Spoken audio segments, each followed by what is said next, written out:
We're going to talk about the poem Dover Beach by Matthew Arnold, one of his most anthologized poems. If you were going to memorize a poem, this might be a great one to memorize because it's so famous and so elegiac and moody. But also because I think each generation or each era can relate to it in its own unique way. So it's both timeless, but also very specific to what different generations are facing. I also hope you had a chance to take a listen to the YouTube video where you can hear an actor reading the poem in this somber tone. You can get a sense of what the poem sounds like. And I also want to show you a picture of the White Cliffs of Dover, the famously White Cliffs of Dover and Dover Beach. You might also do a quick Google search to get a sense of the proximity between England and France between this channel. So the sea is calm tonight. You'll notice that first line is an end-stopped line. So the line ends with a full stop, with a period, right? We pause there. We call that an end-stopped line. Then the next line, the tide is full, the moon lies fair upon the straits. On the French coast, the light gleams and is gone. The cliffs of England stand, glimmering and vast, out on the tranquil bay. So we're forced to go from the moon lies fair upon the straits. We're forced to go from line 2 to line 3 for the sentence to make sense. We call that enjambment, where the poet forces us to move to the next line, right? There's no full stop. We have to keep reading for the sentence to make sense. Now, these distinctions might seem kind of arbitrary or meaningless, but generally poets use these tools on purpose for some kind of effect. And some have argued that the pattern of end-stopped lines and then enjambment, kind of going back and forth, mimics the ebb and flow of the tides, or mimics that kind of cyclical feeling of standing on the beach. I'm not going to talk about every single line in this poem, but I want to highlight just a couple of key things. So the reference to straits, that's just a reference to the channel, to the geography. I do want to note the alliteration, gleams and is gone, and glimmering, the repetition of that G sound, how that kind of unites all of those words or combines all of those words and makes them much more memorable.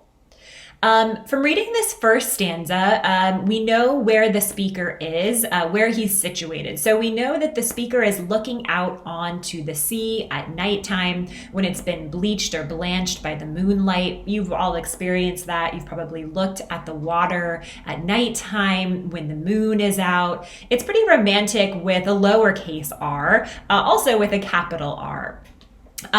But as the poem progresses, that like tranquil, romantic ocean landscape turns a little bit more grating, a little bit more melancholy.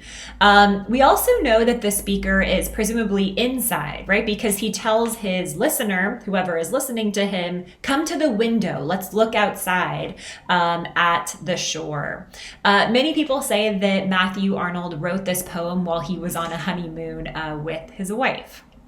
Let's skip down a couple lines further. The poem gets less tranquil, like I said, about 7 lines down. Where the sea meets the moon-blanched land, listen, you hear the grating roar of pebbles which the waves draw back and fling at their return. Up on the high strand, begin and cease again, then begin again with a tremulous cadence slow, and bring the eternal note of sadness in. So the rocks being kind of thrown upon the shore over and over again, that's starting to sound less tranquil, kind of more grating, kind of more of a clashing sound. The tone, the mood of the poem is changing, getting more somber.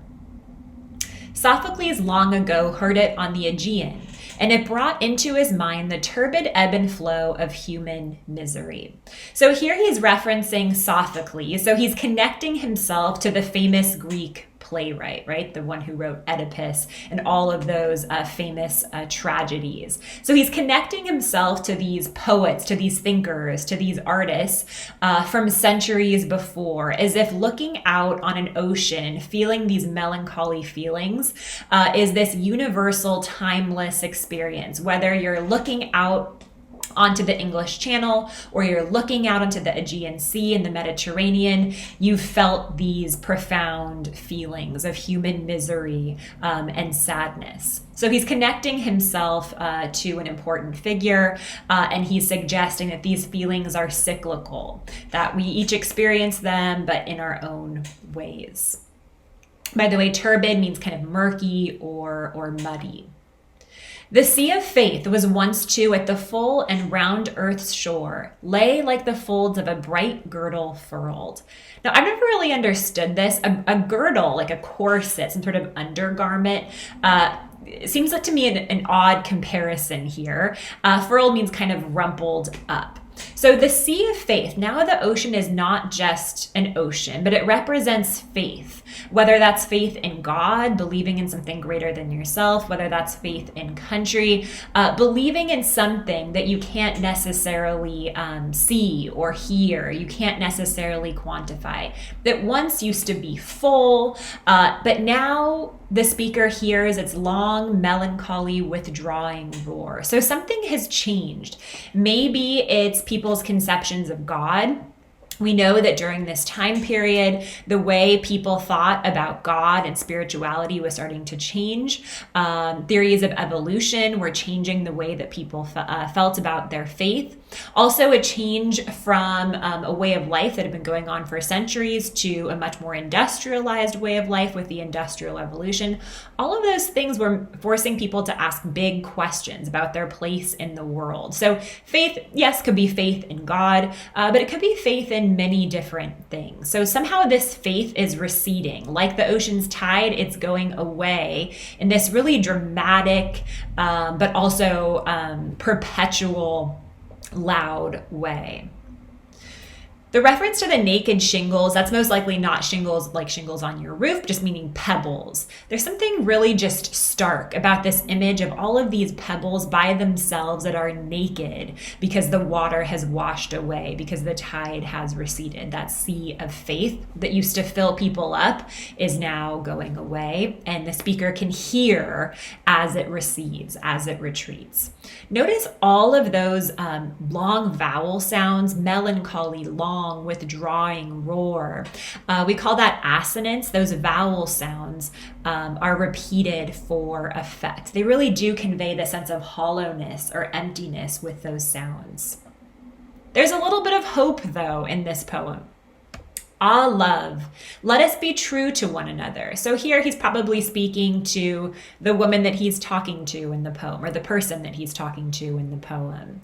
For the world which seems to lie before us like a land of dreams, so various, so beautiful, so new, hath really neither joy, nor love, nor light, nor certitude, nor peace, nor help for pain, and we are here as on a darkling plain, swept with confused alarms of struggle and flight, where ignorant armies clash by night. So there's a shred of hope. Yes, the sea of faith is going away.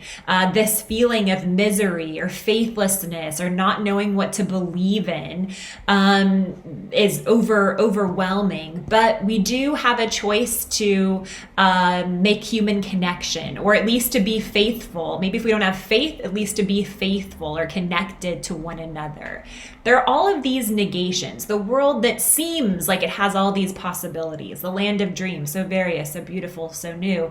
But then he gives us all of these kind of depressing negations. It doesn't have neither joy, nor love, nor light, nor certitude, nor peace, nor help for pain. All of that sounds pretty grim. There's all these words of negation. Using a lot of parallel structure there, right? With all the repetition of nor this, nor that, followed by nouns.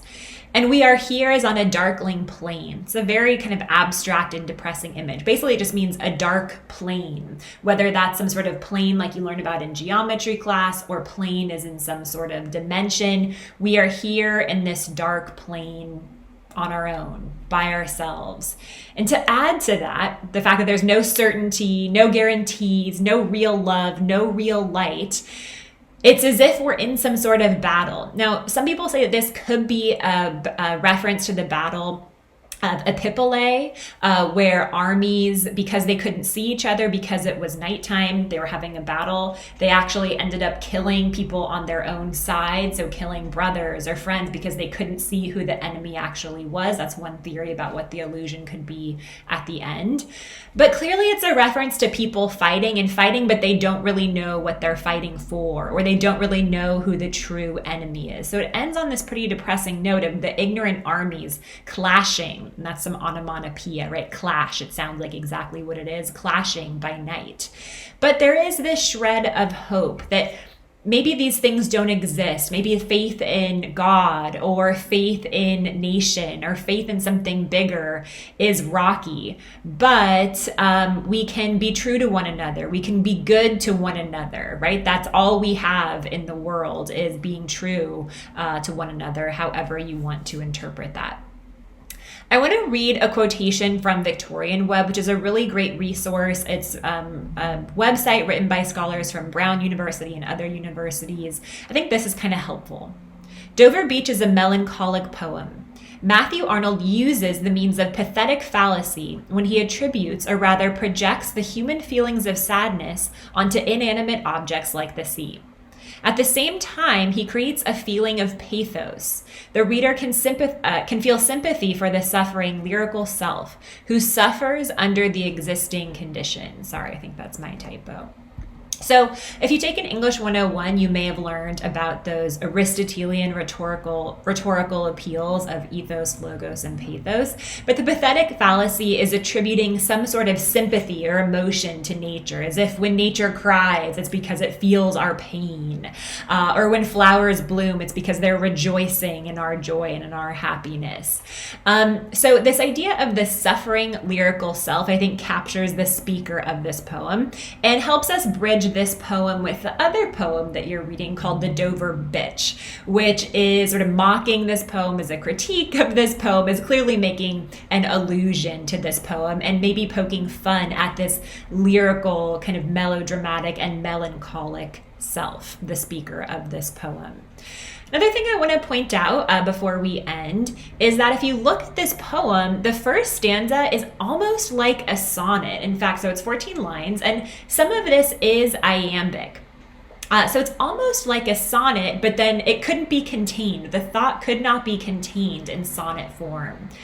I kind of find that sort of perfect. It's as if the speaker is starting with a sonnet form, this old world form, right? From when the world had faith in something else, right? Faith in Christianity, faith in institutions, right? And the sonnet form kind of highlights that.